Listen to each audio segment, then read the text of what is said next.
আসসালামু আলাইকুম। আজকে মানে সেই ফজর থেকে বৃষ্টি শুরু হয়েছে। আমরা গ্রামের মানুষেরা দেখেন, আমি আমার অফিসে যাব, মোটরসাইকেল তো বের করতে পারি নাই। এই যে আমাদের বাড়ির যে রাস্তা, এটা হচ্ছে আমাদের বাড়ির রাস্তা। যাই হোক, অর্ধ কিলোমিটার যাওয়ার পর আমাদের ফাঁকা রাস্তা পাওয়া যায়, কিন্তু এই যে অর্ধ কিলোমিটার মানে এই রাস্তাগুলো আমাদের যা মানে বৃষ্টি দিলে যাতায়াত খুবই কষ্ট হয়। এটা হচ্ছে আমাদের বাড়ির রাস্তা, ওই যে সামনে হচ্ছে সরকারি রাস্তা, এটা হচ্ছে আমাদের ব্যক্তিগত রাস্তা। আর সরকারি রাস্তার অবস্থা আমি একটু দেখাবো আপনাদের, চলেন। এই যে সামনে এই যে সরকারি রাস্তা, এখন আমি এই দিকে যাব, এই দিকের রাস্তাটার অবস্থা একটু আপনাদের দেখাই।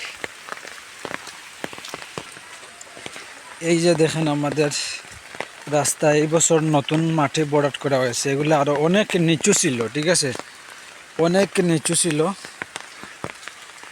আমরা এখানে ৬-৭টা ফ্যামিলি মিলে, এটা কিন্তু আমাদের সরকারি রাস্তা, ৬-৭টা ফ্যামিলি মিলে প্রায় লক্ষখানেক টাকা ম্যানেজ করে আমরা এই রাস্তাটা আমরা মাটি ভরাট করে একটু উঁচু করেছি। কারণ বর্ষার পানিতে, বন্যাতে মানে এগুলা ডুবে যায়। এই বছর দিয়েছি, তারপরও দেখা যাক এই বছর ডুবে যায় কিনা।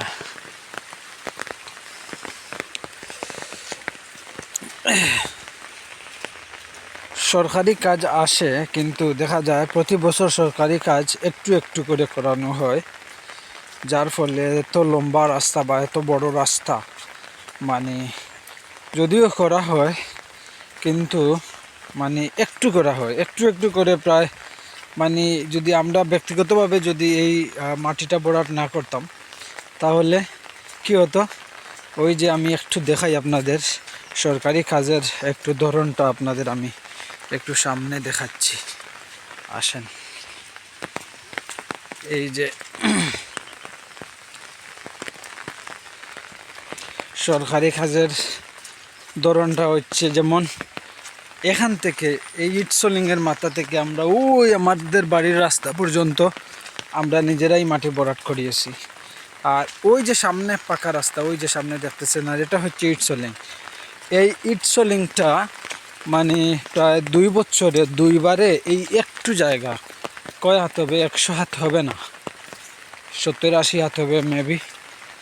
মানে এই একটু জায়গা মানে 2 বছরে 2বারে এই কাজটুকু করানো হয়েছে।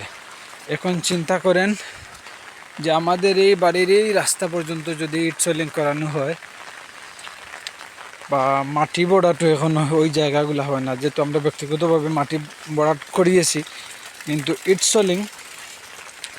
ইটসলিং একটু একটু করে কয় বছর লাগবে আমাদের বাড়ির রাস্তা পর্যন্ত যাইতে, এখন আপনি চিন্তা করেন। অবশেষে পাকা রাস্তাতে এসে উঠলাম। যাই হোক, এটা প্রবলেম না, প্রবলেম হচ্ছে আমাদের গ্রামে আমরা যারা থাকি, গ্রামে যারা আমরা বাস করি, বর্ষার দিনে বা বর্ষাকালে বা বৃষ্টির দিনে আমরা কী যে পরিমাণ কষ্ট করি সেটা মানে বোঝানো অসম্ভব। দেখছেন তো, আমি বৃষ্টির মধ্যে একটা ছাতা নিয়ে আমি যাচ্ছি অফিসে। আর আমরা আসলে এত নিচু জায়গার মানুষ না, কিন্তু ওই যে ফেন্সুগঞ্জ হাকালুকি হাওরের ওই যে পশ্চিম পাশে ফেন্সুগঞ্জ, এখানে বাঁধ দেওয়া হয়, বাঁধ দেওয়ার ফলে আমরা বাঁধের জন্য আমরা আমাদের এই এলাকাগুলা তলিয়ে যায়, ঠিক আছে।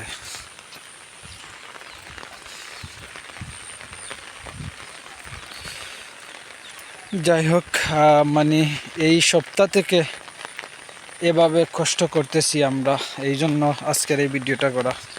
ভালো থাকবেন সবাই। আমি আরও 1 কিলোমিটার যাব, প্রায় 2 কিলোমিটার হেঁটে গিয়ে মানে যে সিএনজি পাবো, 2 কিলোমিটার হেঁটে যাওয়া লাগবে। যদি আমাদের পার্সোনাল গাড়ি না থাকে, তাহলে আমরা সার্ভিসে যেতে হলে প্রায় 2 কিলোমিটার হাঁটতে হয়, তারপর যেতে হয়। ভালো থাকবেন সবাই, আল্লাহ হাফিজ।